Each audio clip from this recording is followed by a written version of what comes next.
There's a breaking news. Doyin Okupe is dead. Report just reaching us now from various newspaper handles on social media are indicating that this lovely time in Nigeria. If you don't know Doyin Okupe, he was the former campaign director for Peter Obi Labour Party. Then later he defected to at least APC, though he didn't say openly, but we know that he left Peter Obi and he left the Labour Party. He's left now. They're asking Nigerians what they think about him while he was alive. If you are watching, kindly subscribe to this YouTube channel, on notifications, drop your comments, click the like button, like and share. I'm interviewing 5 people on this. First, Mr. Matthew. Mr. Matthew, what do you think about Doyin Okupe as a person?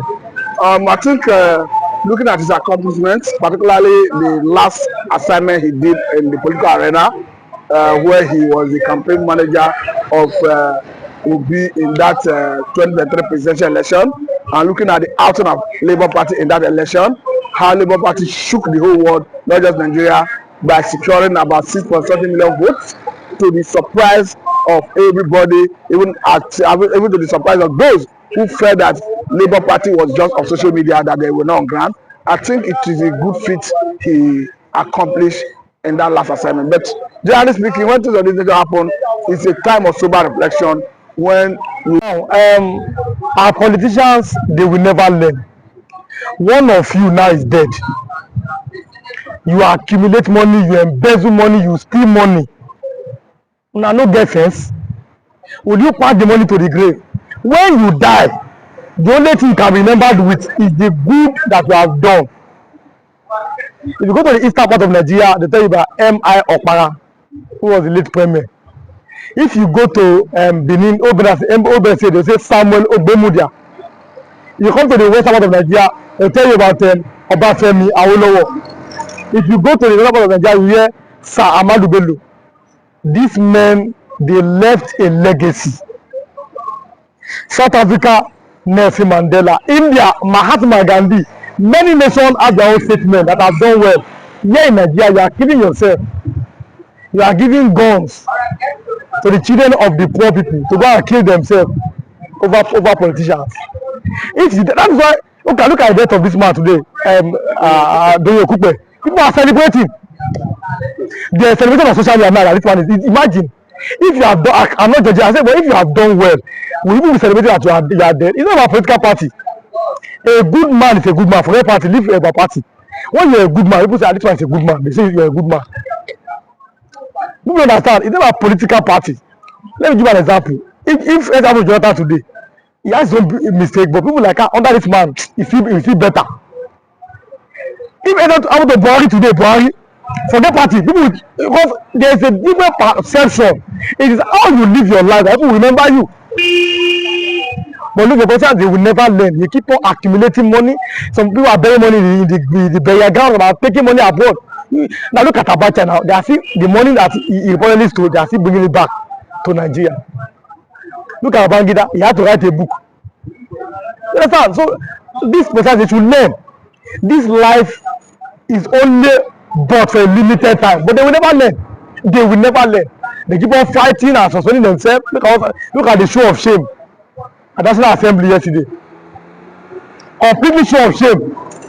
Fighting, suspending somebody for 6 months, and you now saw women, older women, carry placard. Poverty is bad. Okay, why are you protesting? They don't know the reason. You're talking nonsense. Because politicians, they have made Nigerians to be so poor to the extent that look at your religion now. Now Islamic countries and Islamic states are telling you that they should close down more schools because of Ramadan. Does it make sense? The same Ramadan in Saudi Arabia, the same Ramadan in Bahrain, in Islamic countries, there are schools only in Nigeria. Why is it? No, if it's a cause, that's why is Nigeria under a spell? If the unity is not working, find a way let everybody go and leave their own country. That's not because there is no progress. This one comes there is steal money. So everybody is now looking for what to steal. They are united in stealing money, in embezzling money. What to steal, what to steal, what to steal, what to steal, what to steal. You now die. And I asked the question, I said, is Nigeria a burial ground? Think about it. Is Nigeria a burial ground for the citizens of the elite? You have money, you embezzle money. Your children go to the best schools. You build house abroad. But when you die, you not come to bury you here. Is Nigeria only meant to be a burial ground? That question should always be on the minds of all Nigerians. Is Nigeria meant to be a burial ground? Has God created this country so that they can be burying our elites? So these are the things that we talk about and people seem not to understand. And there's a very, very big problem in Nigeria. There's a big problem. Tribalism, religion, Muslim and Christian fighting, Christian, Igbo and Hausa fighting, Fulani and this fighting. Fulani express were still in Enugu. They slaughtered over how many people? What am I talking about? But we must tell ourselves the truth. This country cannot go forward as far as our kind of law that will make somebody, either a governor, president, body, start embezzling at any position, embezzle. I want park, you want park, she want park, he want park. Is that how to rule a nation? Is that how a nation works? So Nigeria was never meant to be a nation, and this country was never meant to work. If you are allowed to be a politician, if you can listen to me, stop embezzling money. The service that you have been called to render that service in good faith. So that when you die, people will remember you for good, for what you have done. What do you have to say about the death of Doyin Okupe? Well, I don't know much about Doyin Okupe apart from his position when Jonathan was there. I think he was a spokesperson to Jonathan or something like that. And he also worked for Labour Party in 2023. So Doyin Okupe has always he's an average Nigerian. It's not different from every other randy politician in Nigeria. We know him for his unstable. That he's an unstable person, which he can his opinion can switch at any time, maybe based on what he is watching. He wasn't known for any particular idea or agenda, and so even when Jonathan was there, he was the first one that said, I think this statement can be traced to him that if the alliance of APC lasts, they should come and call him bastard. If I'm right, I think he was the one that said that, and he said that the alliance of APC actually work, and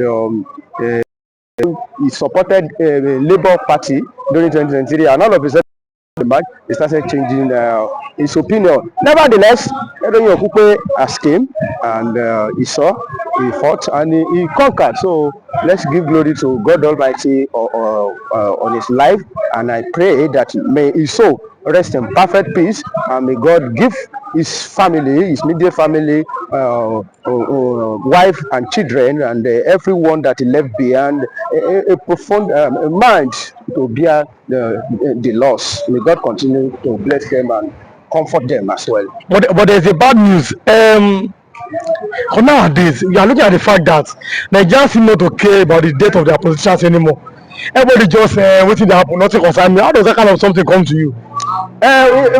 Maybe because they are politicians, we thought we should attach a special thing to their death. People that are not politicians are dying every time. Death is no longer a strange thing to me, and so maybe because of that, anybody that died, I don't want a death that will shock me again, no, but I think I had a little bit of knowledge of a shocking death, the very shocking one, and the one that will pain you. So because they are politicians, that's why people usually feel like we should attach any specialty to. It's like when an actor or an actress, popular one, die, everybody is, what is now killing them?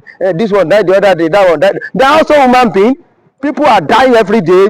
People, this one, like for this one now, we are told that he died of a cancer. So many people that cancer is not anybody mate, and I don't pray for my enemy to even die of cancer, because it is so painful. So when you are alive, that's why we are going to tell everybody that when you are alive, do what you have to do in time. because nobody know tomorrow. You may think you are going to live long, you may not be able to live long. You may think you are not going to live long, and God will spare your life and you will live long. So that's why we should be calculative and do normal things so that we'll be able to have a good legacy when we die. Everybody should prepare for the eventuality. That we shouldn't attach any specialty to the death of our politicians. They are also human beings. We are all mortal and we go one day.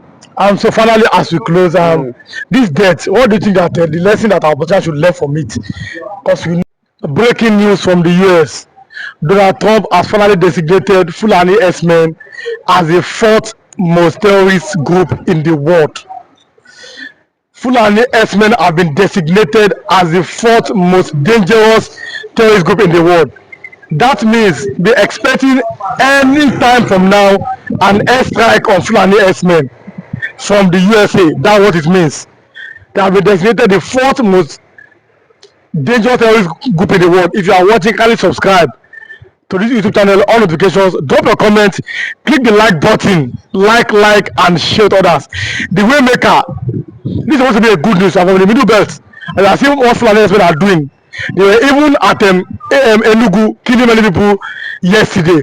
What's your opinion about that? Of course, we're happy because that's why most of us, we are very happy when Donald Trump win the election, because we know that Donald Trump is a no-nonsense man, my brother. If it is my brother that is fighting after my life, if I see any way where my brother's life will be taken, why would I be happy? Because you cannot take life that you cannot create. This Fulani has been moving from one region to another to kill people, to destroy land, to claim property that is not there. Look at yesterday, the atrocity they do in Enugu State yesterday, where women came out in numbers, they were crying. How these people were busy raping them, how these people were busy harass them sexually, and to a large extent whereby they say they are using their stick to be using it for these women, which is very, very, very bad. That is why many Igbos today say that no wonder many governors in Southeast today, most of them as a result of during Biafra, those Fulanis that came to fight Biafra, maybe they are from their region. That's why it looks as if the blood of Igbos are not running through. Because you wonder that why will a governor of a state see all these atrocities that foreigners are coming to do, and they feel comfortable. Rather, instead of them to take action, they are pretty like Opus Odima yesterday that are ready to sponsor some Islamic descent Fulani people to Hajj for this fasting. One will ask that, okay, how many Christians in the north have you seen Fulani have sent to Jerusalem to go pray during Easter period? These are the things we are saying. Back to the question you are asking me. Donald Trump, yes, of course, we know will do it. Right from the day he suspend or freeze the US aid to Nigerians, saying that instead of Nigeria to use it to affect the citizens, but they use it to be sponsoring Boko Haram, Al-Qaeda in the north, that are busy killing Christians. So every information are in the depths of Donald Trump. Don't forget that the former ally to Mazen of the Kanu is now chief of staff to Donald Trump. And so every information, whatever that is happening in Nigeria, I can tell you that Donald Trump is aware of it. So Donald Trump himself is taking this action now because if the security that's going to affect Nigeria will definitely affect other African countries. And that's why Donald Trump is taking it upon himself to make sure that he will put an end to all these all these dangers that these people are causing in different regions. The Waymaker, we are looking at the fact that Fulani S-men have really terrorized the whole part of Nigeria. Funny enough, IPOB have been called terrorist group. Nobody has called the Fulani S-men terrorist group. What do you have to say concerning this? That's why we are saying that hypocrisy is what is happening in this part of Nigeria. Because the IPOB you are declaring terrorists have not moving out of their region to go and fight, to come to Lagos and fight, or to go to Kaduna and fight. They are in their region to defend themselves. Let me give you this instance, which is open to the domain. It's open to the public. When Samuel, I'm not saying what Samuel Ekpa was doing was right, but when Samuel Ekpa was doing his activities online to make sure he secure their bush, to close that seat at home on Monday, you hardly hear that Fulani herdsmen kill anybody in the southeast. Are you not surprised since Samuel Ekpa have been stopped? His voice is no longer heard. Have you now seen the way the Fulani is bombarding the southeast, killing people in numbers in the southeast? What does that tell you? What does that tell you? Am I going to say it? Let the people who are in the southeast, let them testify to it. So what does that tell you? That if you have stopped Samuel Ekpa not to talk, And from there, the Fulani now, they are not going in numbers, raping the Biafrans, raping the Igbos, killing people. What does that tell you? But what does that tell you? It is speaking a long volume. You succeeded kidnapping Mazen and the Kanu, holding hostage for many years. Sam Ekpan have been deprived. Right now, the Fulani now fed that Oko. These are the two people that is making us not to invade these people. Don't forget how Mazen and the Kanu form ESM. Mazen and the Kanu form ESM because of these Fulani people who are busy entering into the bush of this southeast to kill the Igbos, to kill the farmer. The same thing happened in southwest, where some they all stood that he can no longer take this thing. Remember how the Fulani went to Oyo, they were killing people in Oyo state. That's when they both stood up and said, no, I cannot take it anymore. If federal government cannot protect my people, I have what it takes to protect my people. And Buhari went after to Sunday go. So what are we saying in essence? These people Fulani, they are causing more mayhem in this country. And they should put to where they belong. There are good Fulanis. They are good Fulani, but the bad one, which Buhari has said it with his mouth, that the bad Fulani are coming from Niger, are coming from Burkina Faso, they are coming from different places. What makes the Fulani not to separate the good Fulani from the bad ones? So for me, federal government must explain that Tinubu for declaring IPOB a terrorist organization and leaving these people as Scottish danger, for me, it is not accepted by me, and I don't find it funny. Now, what can you say about the activities of the Fulani herdsmen, especially in your zone, the Middle Belt? That's one of the reasons why the Middle Belt has left the north and stay on their own. We see them in Benue, in Plateau, and everything. I don't think that the Fulani herdsmen may be some people may be sponsoring them. Of course, one will say they have the agenda. They want to turn this Fulani want to turn this nation to Fulani nation or Islamic nation, and that's why they came with full force right now. You see in Bauchi now, they've declared this their fasting. No school, they shut down school. In Katsina, the same thing. In Kano or in one of the states, in 3 states in the north, have been shut down because of their fasting. So what message are they passing? They are trying to pass a message that this country is an Islamic nation, whether you like it or not. And most of these states that shut down school, they are Fulanis. Yeah, Fulani, that's why we are saying that. Allow these people to join us together out to be one Nigeria. It is not good, my dear brother. It is not good. Restructure this country or divide this country. Let everybody go their own.